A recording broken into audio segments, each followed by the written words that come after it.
What's up, YouTube? This is 82 and 0. Welcome back. So, I know this might get a lot of dislikes because anytime you talk about anything political or religious, it's just prone for people to disagree. And that's fine if anyone disagrees with me. I'm just presenting this fact, what's going on, and giving my opinion.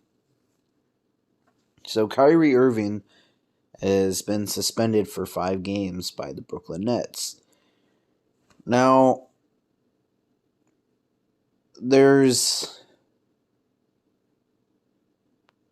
a video I did a couple weeks ago on Kyrie Irving, and I talked about how he shared an Alex Jones post and how come I agreed with Kareem. Now, I think a lot of people misinterpret what free speech is because the First Amendment protects your freedom of speech. Absolutely. That's important. But I think people don't realize that consequences of your speech, is a part of life. If you're saying things about a religious group or a racial group, there's consequences to your action. It's not, I get so tired of hearing the term cancel culture. It's really accountability culture. You have the right to say what you want, but there's consequences. And even on my side, like, I don't agree with Kyrie, obviously, but a few years ago when Colin Kaepernick was protesting, I was all for it. I supported it 100%. But there's consequences. There's people who don't agree, and you saw them, push back. So that's just the thing, man. Everybody has an opinion, and you're not going to find any people group that's going to think monolithically. No people group is all going to think the same. But the problem is, the dumbest people, I'm not calling Kyrie Irving dumb. He could very well have a very high IQ. I'm more so referring to other people. The dumbest people are the ones that always think they have the most knowledge, who have to teach everyone, right? And a lot of these conspiracy theorists, and I don't have to say any names. I think people can put two and two together, the kinds of people I'm talking about. A lot of these conspiracy theorists, they're proud of their ignorance. They're proud that they don't believe what the science is telling them, that they don't believe what, the overall consensus of doctors or whatever is telling them. There's all these Facebook experts, and misinformation. You have a right to say what you want, but people also have the right to know what's misinformation. Okay? And look, I'm not Jewish, okay? I watched The Flight Mike, who's a very great YouTuber. Anyone should go check him out. Subscribe to his channel. He's a Jewish guy. He made a video on Kyrie Irving. And, there's a long list of conspiracy theories about Jewish people. And one of them being that the Ashkenazi people, the white Jews, are not real Jews. That they're imposters. And I think what Kyrie was referring to is a book called Hebrews to Negroes, Wake Up Black America. It was a book turned into a documentary. That was on Amazon or whatever. But I haven't actually watched it, but I'm familiar with the book. Yes, the Hebrew Israelites, I'm familiar with who they are.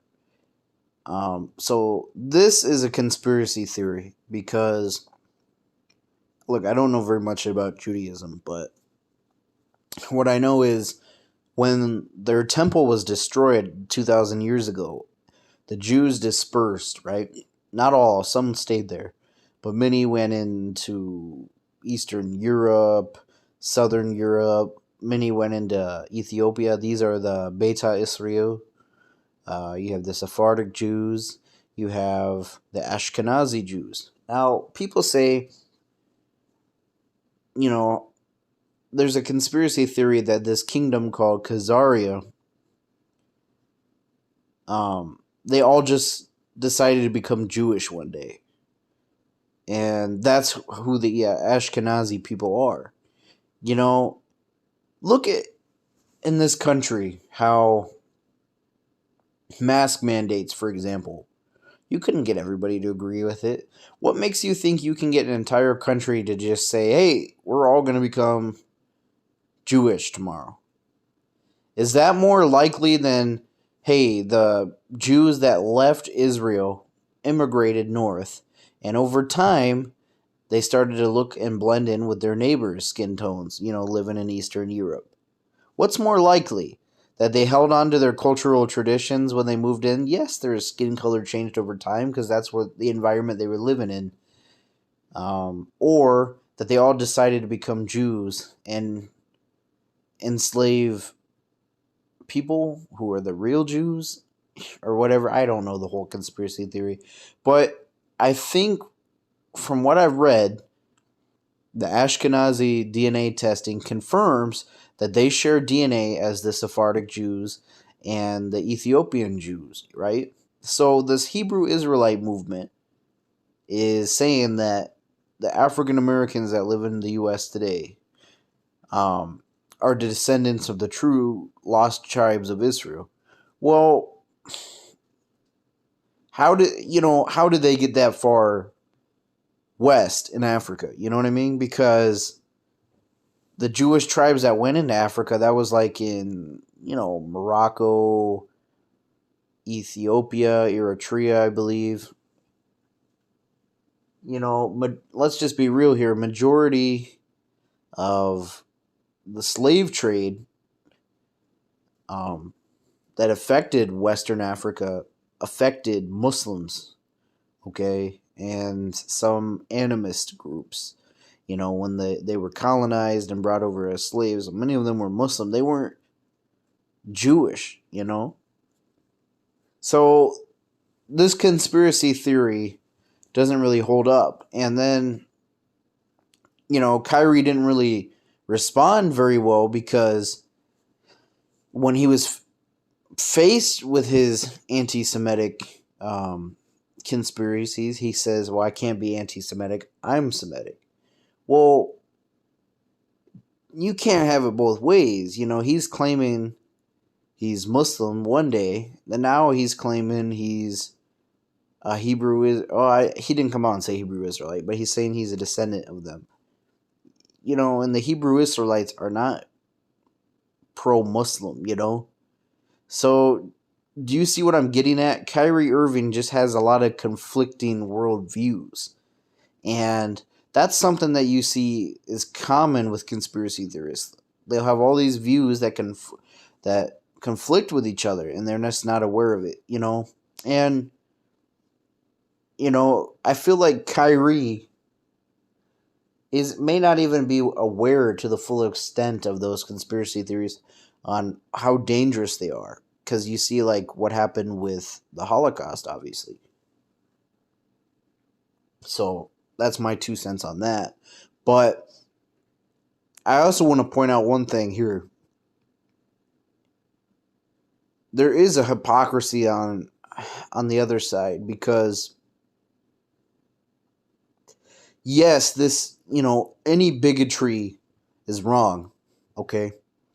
You're never going to see me on my channel promote bigotry against any racial group, any religious group, because a lot of times people try to make the world black and white. And what I mean by that is it's us and there's them. And it's really not, because majority of the world's people are just trying to get by. And that goes for people of all colors, all religions. Majority of them are great people.